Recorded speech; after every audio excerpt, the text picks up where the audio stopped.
Thank you, Dr. Aderemi, for organizing this event. I understand you are one of the partners in question in Greece, the host of this great energy sector event. Yes. Now, with the constant collapse of the national grid, in my own opinion, this is the best time to have this event where we're discussing digitization as a catalyst for improving and transforming the Nigerian energy sector. Now, do you think this whole issue with the national grid collapse, do you think is something that digitization can help? That's one. And secondly, do you think it is a concern for the public or private sector? All right, thank you very much, Chinesa. And I'm delighted to be part of the organizers of this event. So your first question, certainly I think digitization will come and has come to the rescue of the Nigeria's national grid. And for the simple reason being that, look, there are two issues here. First is we need to raise money to cure what is becoming aging infrastructure. Now, that is not our role as private sector. That's government's role as private and as public sector. But what is our role as private sector is to look for alternative means or method of generating and distributing power. Secondly, alternative methods of also using the national grid. And what are those alternative methods? They are technology. And how do you intend to use technology? Not that we're going to use technology to replace the national grid, no. But we're using technology to manage the national grid. So we're going to start rationing who gets what on the national grid. And to be able to do that, you need to first do data analysis.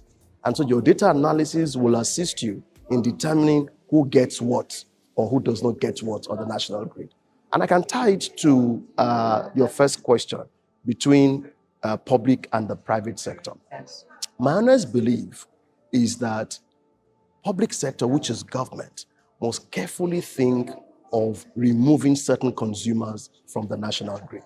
Okay. And who are these consumers, in my view? It should be the industrial community, should be removed from the national grid and be served by mini grids. And the reason is very simple. We need to encourage local production, and we must do it under an atmosphere that does not increase prices. And so power from the national grid is, call it subsidized if you like, you will not be wrong. But what it helps us to do is that it powers our industries at minimal cost. So that means to achieve this to a greater extent, there will need to be a collaboration between the private sector and the public sector. Oh, without any doubt. Do you think they can successfully collaborate? In fact, they're already collaborating. Okay. So when you look at the fifth alteration to the Constitution of 1999 as amended, you can see that by law, subnational governments can now legislate on the entire value chain of the power sector. That's generation, transmission, and distribution. Now, the subnational governments do not have the balance sheet to be able to invest in that sort of infrastructure. So what is beginning to happen now across the 36 states, private investors are now approaching the state governments and investing in them. So there's no collaboration that can be better than that. So at the state level, there's a lot of public-private sector collaboration. At the national level, let government focus on getting investors to now help with replacing our aging infrastructure. And then let's focus the national grid on powering our industries. Thank you very much.